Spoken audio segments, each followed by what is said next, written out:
हम हमारे 35th episode में हैं आज and we are going to look at शंकराचार्य's conception of self, bondage and liberation. जितनी हमारी अभी तक की वाकफियत है अब शंकराचार्य जी के साथ, तो अभी तक इतना तो समझ ही गए होंगे कि इनका जो मॉनिज़म है बड़ा स्ट्रिक्ट है, तो उसमें ये कॉम्प्रोमाइज़ नहीं करेंगे. विल सी लेटर के रामानुजाचार्य वो इसमें थोड़ा सा कॉम्प्रोमाइज़ करते हैं and his is qualified monism, but Shankaracharya is unqualified. और यहाँ पे तमाम distinctions between objects and different objects, subjects and objects, self and God, these are not accepted at all. Shankaracharya इनको कैसे एक्सप्लेन करते हैं? He explains these as illusory creations of Maya. ये हम पिछले सेशंस में देख ही चुके हैं.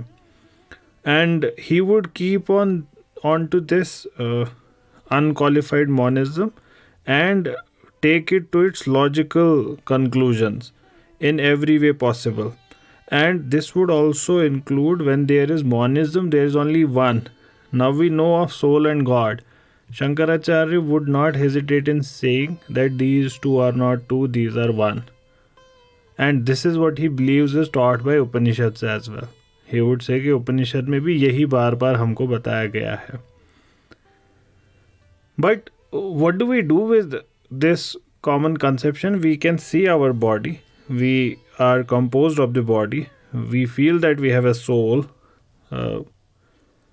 What about that?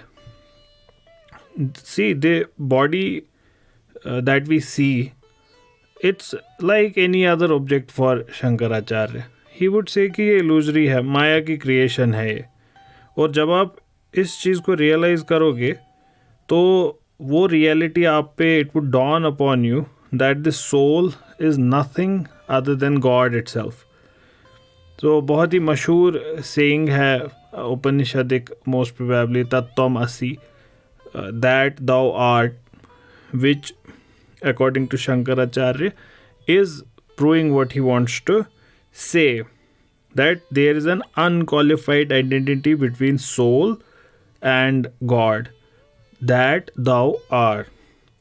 अब अगर इस सेंटेंस का थोड़ा सा एनालिसिस करें कि इसमें जो दाउ वर्ड यूज़ हुआ आपके लिए, you, if we take the word in the sense of an empirical individual that you are right now, आपके बाजू, आपके टांगे, आपका जिस्म, you are limited by that, and then compare it with that which is transcendental, a reality beyond the world.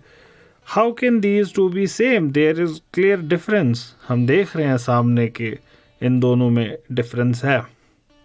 तत्त्वम असि, you are that, and you can see yourself. It's a very limited thing, but the conception of that is transcendental and big. So how can these two have an identity between them? So Shankaracharya would say that, so there are two ways to deal with it, right? One, you reject this statement, but we are in the Astic system right now. They won't reject the system. They won't reject the book. The book is correct. So the other way is to reconcile it. That thou and that में जो difference है, वो difference या तो है ही नहीं, या तो जिस चीज़ को आप दाव समझ रहे हैं वो दाव है नहीं. So we have to understand that the word thou would imply for Shankaracharya pure consciousness, right? जो pure consciousness है which underlies man, and that would imply God, the pure consciousness, which is the essence of God as well. And now thou also refers to pure consciousness.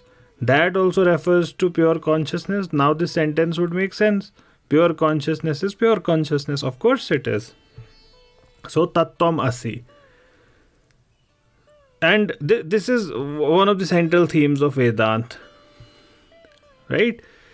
अब इसको एक और तरीके से देखें, अगर दूसरे पहलू से इसको समझने की कोशिश करें. An identity judgement like this is that person, this is that Rahul, this is that Rahim, this is that person. जब हम किसी भी शख्स को देखते हैं हम एक स्टेटमेंट्स पास करते हैं. Now if we analyze this statement, Shankaracharya's point would be clear. Now consider this sentence. This is that Rahul. Which Rahul? The Rahul that you had seen yesterday, a year back, 2 years back, or whatever. The Rahul that purchased the ice cream, the Rahul that studied with you in the school, or whatever. But whatever the conditions were of Rahul at that particular point of time, they cannot be identical with what he has today, right? That time he was purchasing ice cream. But this is not that Rahul. This Rahul is not purchasing ice cream. That Rahul was studying with you in the same school. But this Rahul right now is in different university. So how do you say this is that Rahul? So there cannot be any identity between the man when he is qualified by one set of conditions and with a man which is qualified by another set of condition. So how can you claim that this is that Rahul? So इस statement को analyse करने से हमको शायद शंकराचार्य जी का फलसफा भी समझ आए वो क्या कहना चाह रहे थे. So when we use such sentences what do we mean? We would of course be meaning कि अगर ये जो कंडीशंस हैं इन कंडीशंस को रिमूव कर दें, what remains is the same Rahul. कि उस दिन वो आइसक्रीम खरीद रहा था, आइसक्रीम को हटा दे, इस वक्त नहीं खरीदा उसको भी हटाए, जो बचा वो सेम है. सो what we mean in such cases is that when these different conditions are removed, the person that remains is same. तो शंकराचार्य कह रहे हैं कि similar is the case with the self and God.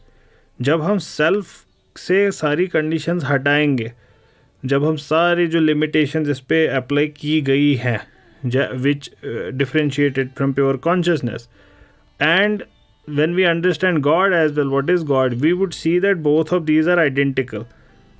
So when we look at God, apart from the attributes that would differentiate him from pure consciousness, और जब हम self को भी देखते हैं in its purest state, इसकी सारी qualifications को remove करके we would see according to Shankaracharya ये दोनों दो अलग चीज़ें नहीं हैं, ये एक ही चीज़ है.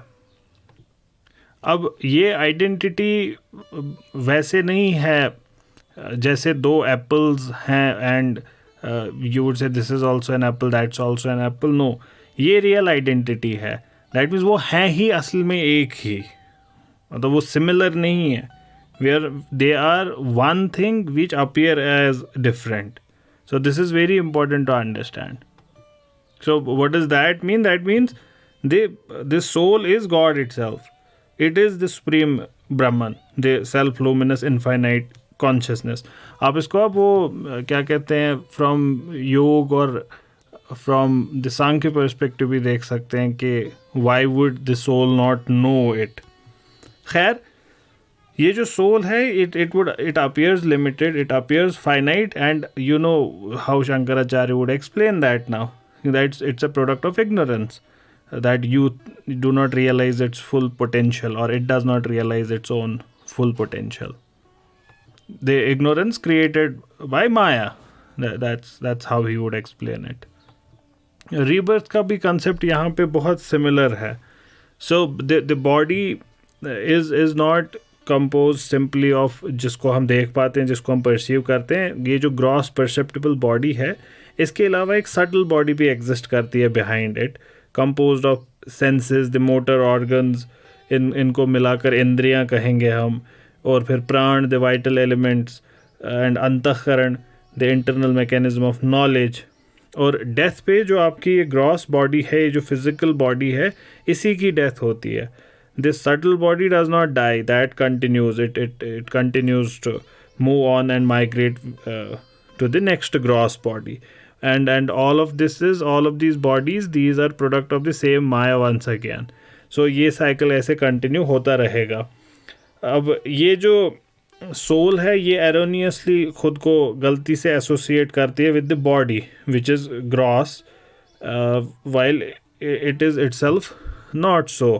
And this is what is bondage. अब ये बॉन्डेज इग्नोरेंस की वजह से, लेकिन ये इग्नोरेंस पहली बार कैसे हुई? We do not know. The beginning of this ignorance cannot be assigned. It's beginningless. ये साइकिल हमेशा से चला आ रहा है. तो इस इग्नोरेंस की स्टेट में ये भूल जाती है अपनी हकीकत को, और ये फाइनाइट, लिमिटेड, मिजरेबल बीइंग की तरह बिहेव करती है, जो इन ट्रांजिटरी वर्ल्डली ऑब्जेक्ट्स के पीछे भागती है, उन्हीं से अपना प्लेजर एट्सेट्रा गेन करती है, उन्हीं से ये दुख भी प्राप्त करती है. It acquires pleasure and pain both from them, and that's all because वो खुद को इसी फाइनाइट बॉडी और इसी माइंड के साथ आइडेंटिफाई करते हैं. इसी वजह से you use these statements like I am lame, I am ignorant, और आई एम इंटेलिजेंट, और I am stout, all of these things. तो ये आई का कंसेप्ट, ये ईगो का कंसेप्शन यहीं से अराइज होता है. ये जो लिमिटेड ईगो है, it opposes itself to the rest of existence. ये उससे खुद को परे करता है ना, अलग करता है. ये सोचता है कि मैं डिफरेंट हूँ, मैं तो ये हूँ, वो सब थोड़ी मैं हूँ. And the ego is not there for the real self. It is just a limitation of your real self. This is very interesting, right? इस इग्नोरेंस वाली स्टेट में ये जो बॉडी के साथ एसोसिएशन इसका हुआ, इस वाली स्टेट में जो सेल्फ की कॉन्शियसनेस है ये भी लिमिट हो जाती है. ये self through the instruments of senses and अंतःकरण इज द इंटरनल और ऑर्गन ऑफ नॉलेज, ये इसी से अपनी ऑब्जेक्ट्स जो बाहर के हैं इनकी लिमिटेड कॉन्शियसनेस को हासिल करता है.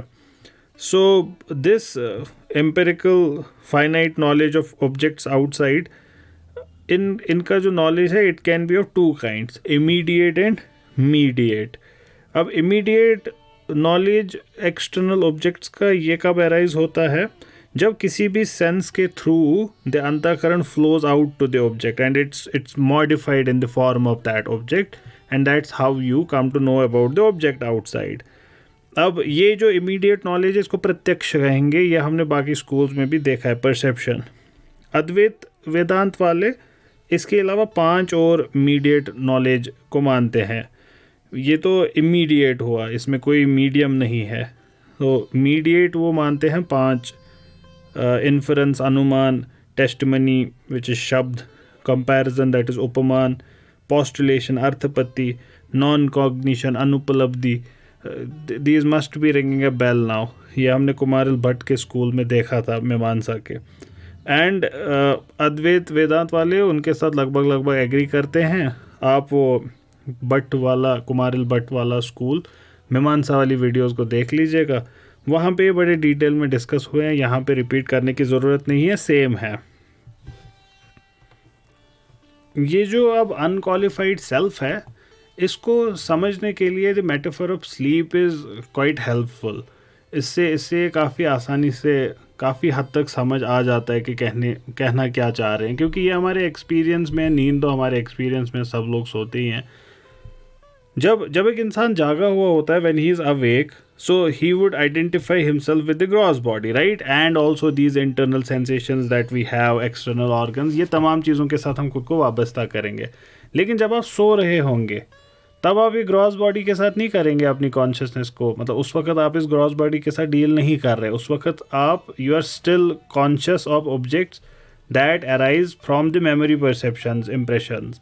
और एट दिस पॉइंट आपकी एक्सेस इसी मेंटल रेल्म में है, and the feeling of your limitation as a subject और knower opposed to object, this still persists there. And when you have a deep and dreamless sleep, now this is very important and interesting, dreamless sleep वाला जो aspect होता है नींद का. जब आप सुबह उठते हैं and you're like कि कुछ नहीं पता चला रात का, कहाँ था क्या था, कुछ नहीं पता चला. So when you are in that sleep, that dreamless sleep, then you do not have any idea of any objects as well, which you otherwise have नींद में. Now compare this with the sleep in which you had dreams. So usme you still are the knower, right? Now here, because the objects of knowledge do not exist, there is no object of knowledge, then you as knower also cease to be. Interesting, right? So this opposition between the knower and the known at gone. ना कोई बंदा रहा ना कोई बंदा नवाज, एक ही सफ में खड़े हो गए महमूद अयाज. अब नहीं है दो कुछ. You would not feel that you are confined to or you are limited to this body in that state, of course, because you don't have any knowledge about the body as well. लेकिन अब आप इसको दूसरे तरीके से देख सकते हैं. You are full fledged unconscious. आप तो ये भी कह सकते हैं ना कि consciousness has ceased to exist at that point. But Shankaracharya would say no, and he presents an interesting argument. The argument is, if consciousness ceased to exist, how would you know in the morning that you had slept? आपके पास knowledge होता है उसका कि I slept so well, कुछ नहीं पता चला रात का. ये कुछ नहीं पता चला रात का, रात के बारे में एक इल्म है, ये खुद में नॉलेज है about what has happened. But the state was such that there were no objects. So upon awakening from sleep, you would know of it. You would say that I had a peaceful sleep, I had no dreams in my sleep. If you were unconscious, how would you know that? Now think about it like this. If time can be stopped, if someone can stop time, nobody can know because he stopped time. 2-3 हज़ार साल बीत गए पिछले moment और इस moment में. How would we even know? We cannot know. तो वैसे ही you would not have known अगर ऐसा होता कि consciousness ceased to be at that particular point of time. अब ये ड्रीमलेस स्लीप है, ये हल्की सी ग्लिम्स देती है शंकराचार्य की दुनिया में कि हाउ वुड वी फील जब हम अपनी बॉडी से डिसोसिएटेड हो जाएंगे, इससे सेपरेट हो जाएंगे.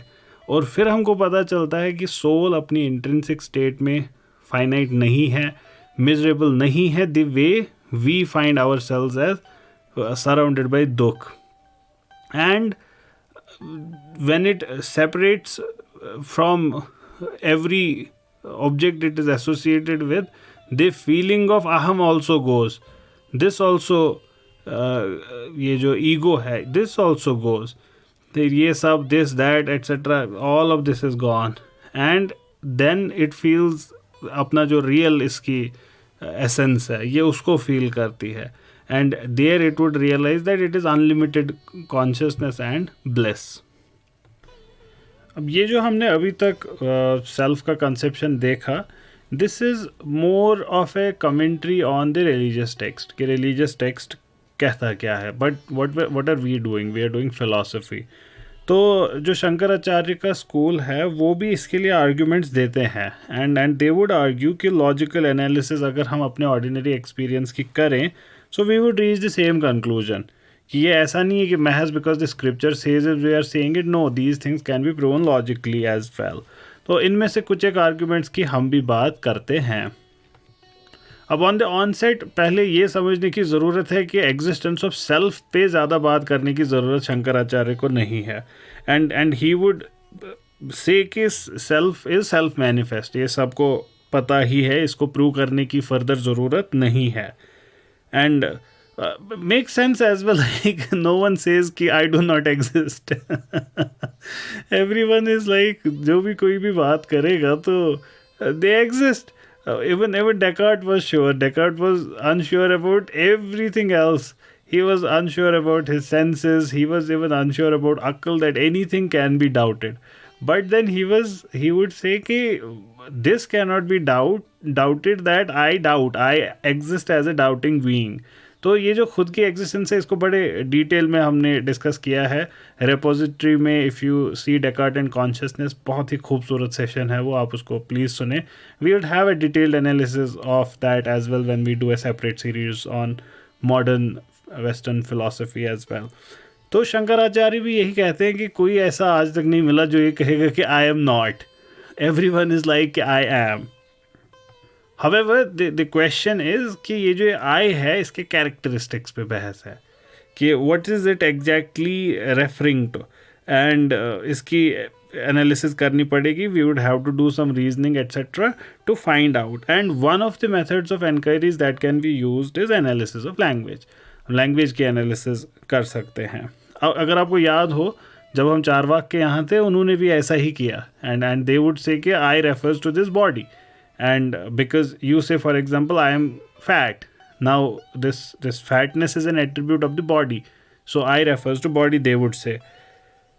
तो यहाँ पे पहले तो यही वाला सेंटेंस, आई एम फैट, मैं सांवला हूँ, मैं टॉल हूँ, and all of these words clearly refer to the body, right? But is that all it refers to?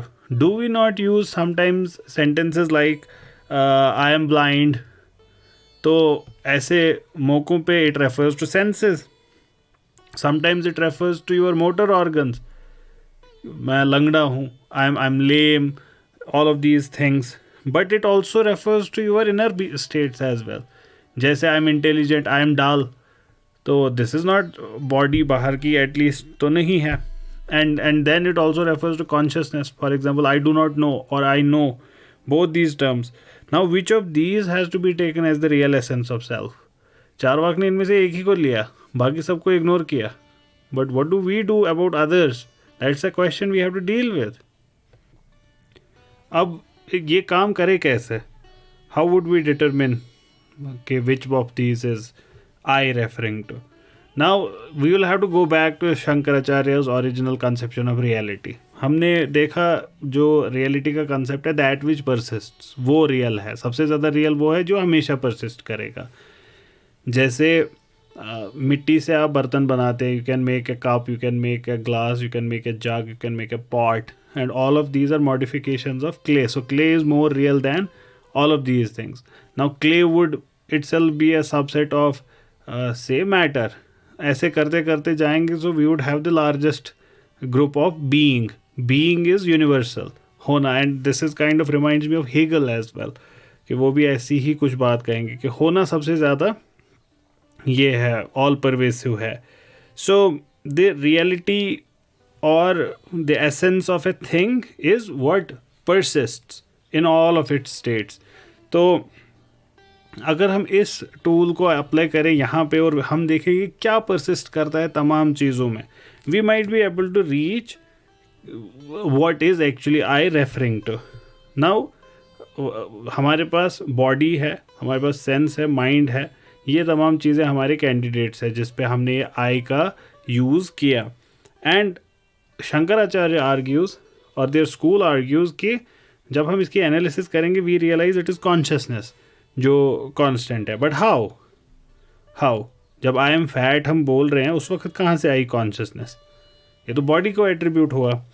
Now see when you say I am fat you attributed I to fat, but notice also what's happening simultaneously.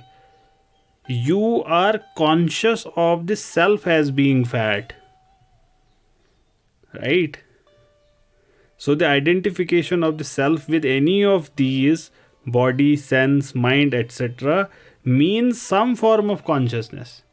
Consciousness of the self as a sense, like I am blind, or all of these things. So it is consciousness that is kind of in सब में persistent.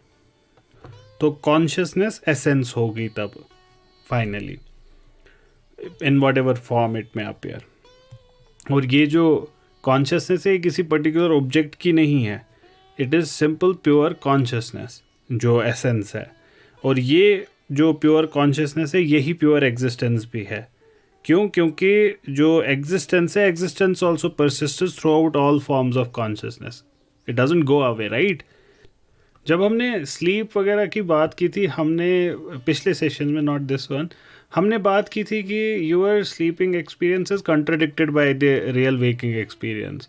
तो consciousness के बारे में भी अगर हम इसको अप्लाई करेंगे ना, जो डिफरेंट और पर्टिकुलर चेंजिंग फॉर्म्स जो हैं कॉन्शियसनेस की, they you can see their contradictory nature as well. And because of that contradictory nature we can realise that they are mere appearances. जैसे डिफरेंट फॉर्म्स ऑफ एग्जिस्टेंस हमने देखी थी कि वो mayor appearances हैं, तो ये भी स्टेट्स ऑफ कॉन्शियसनेस भी मेयर अपीयरेंसेस ही हैं. फर्दर लिंग्विस्टिक एनालिसिस जब हम करते हैं, so we encounter statements like my body, my sense, my intellect. Now this is very interesting. इसमें क्लियरली डिमार्केशन हुई इसमें. तो इस सेंटेंसेस लाइक माई बॉडी, इसमें मेरा जिस्म, तो इसमें मैं तो जिस्म से अलग हो गया ना. I am something separated from it, I am something different from it, मैं अलग हूँ इससे. ऐसे सेंटेंसेस में सेल्फ खुद को दिखाता है कि ये कुछ अलग है as compare to the body itself. and the way it would treat other external objects जैसे my tiffin box, my book, my body. So you would of course not say कि this tiffin box is me or this apple is me, though you said my apple. But ऐसे ही आपने use किया my body. So there is no need for you to say कि your body is also you. So linguistic analysis similarity in those sentences में my tiffin box and my body वो दिखाती है कि body is something separate from your real self. However, जब ये analysis हम करते हैं तो एक मसला हमारे सामने आ जाता है. वो क्या है कि हम तो स्टेटमेंट्स लाइक माई कॉन्शियसनेस भी यूज़ कर सकते हैं. तो एक गाना भी है माई conscious is something something and so we can use these sentences as well. तब तो ऐसे केस में it seems that there is a self which is the possessor of consciousness which is the possessed. So what do we do with this? लेकिन अगर इसको ध्यान से देखें, क्लोजर एग्जामिनेशन जब इस स्टेटमेंट का करें, तो वेदांतियंस वुड आर्ग्यू कि ऐसा पॉसिबल नहीं है, इसको मेटाफोरिकली ही समझना पड़ेगा. Upon closer examination, the act of trying to distinguish the self from consciousness, it paradoxically assumes the form of distinguishing consciousness itself. कहने का मतलब, when you attempt to isolate the self from consciousness, what are you actually trying to do? This implies that there is some distinct self which exists independently and apart from consciousness. लेकिन ध्यान दे ज़रा आपने क्या किया, ये separation illusory ही होगी. क्यों? क्योंकि कोई भी अटेम्प्ट परसीव करने का या ऑब्जर्व करना सेल्फ को, it relies on consciousness itself. So consciousness is the very medium through which we can experience and perceive our own selves. तो वो खुद कॉन्शियस ही होगा ना अपने सेल्फ के बारे में. So it's something that can not be, इसको आप अवॉइड कर ही नहीं सकते कॉन्शियसनेस को. So for Shankaracharya, consciousness proves inseparable and indistinguishable from the self.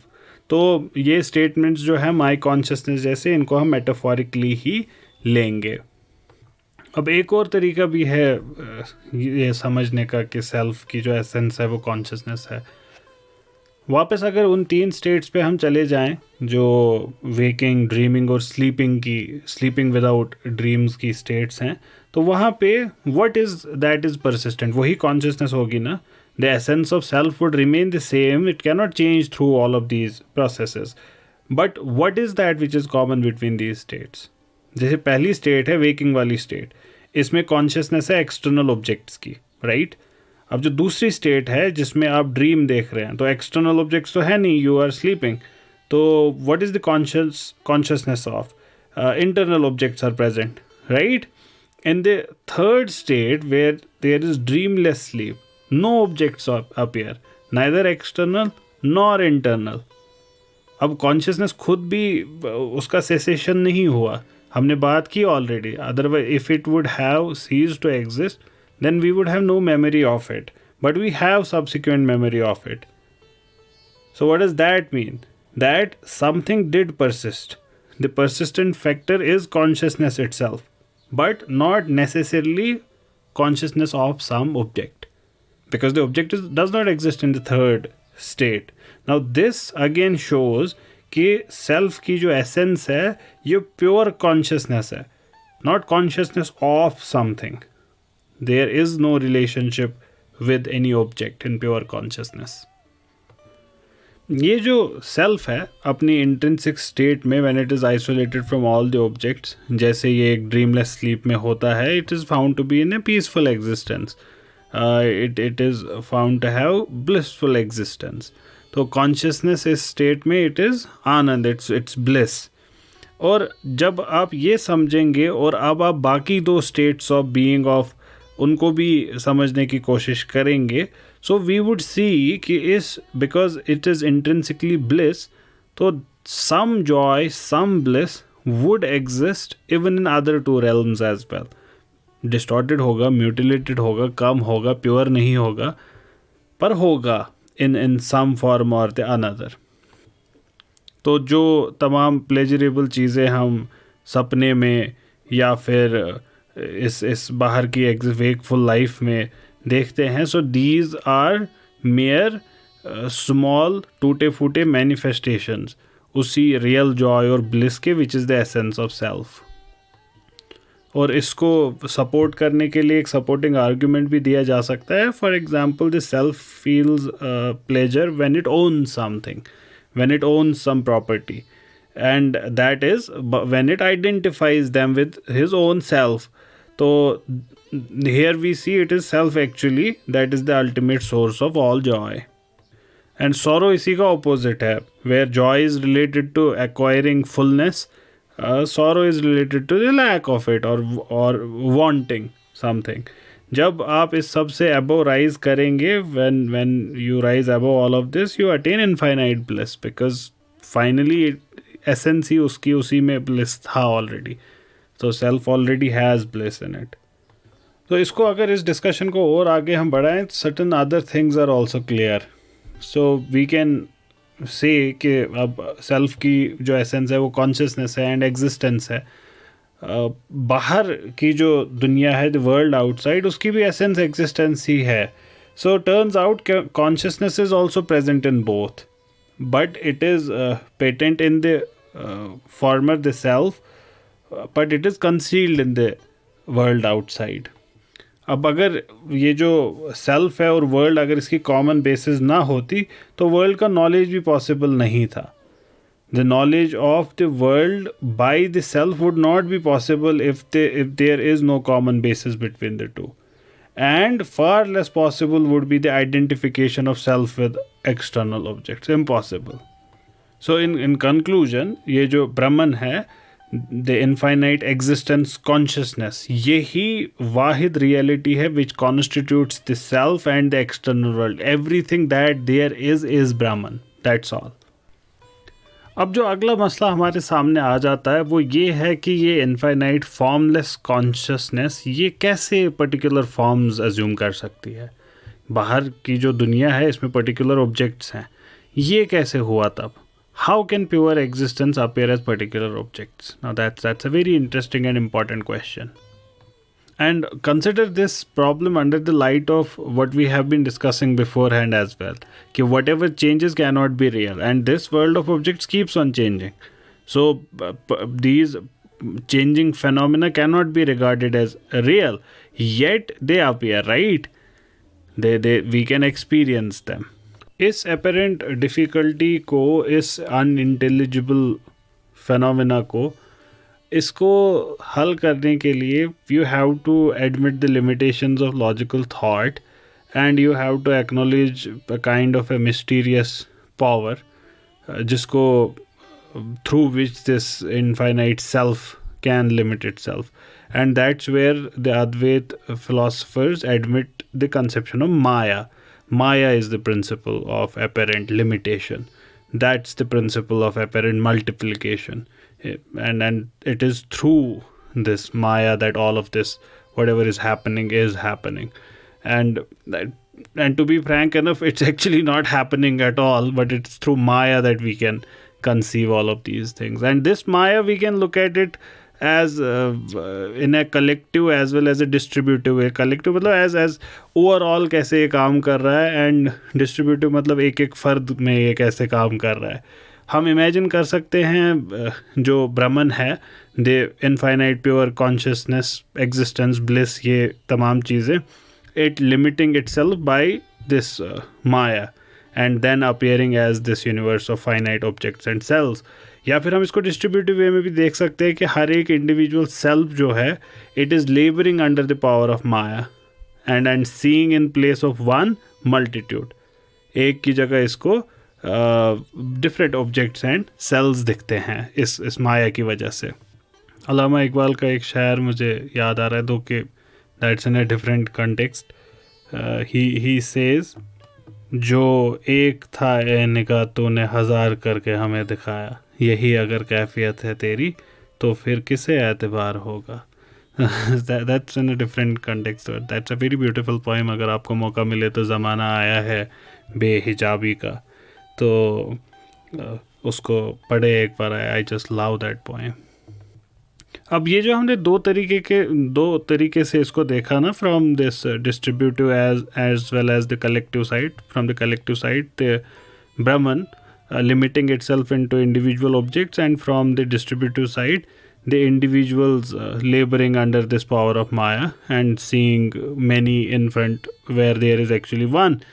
So these would not be two different situations. This is the same situation when we look at it from two different points of views, the cosmic point of view and the individual point of view. जब ये distinction हम, when we make this distinction, then Maya is restricted to the first aspect, the collective aspect of power of ignorance, and from the individual's perspective we call the same thing as avidya.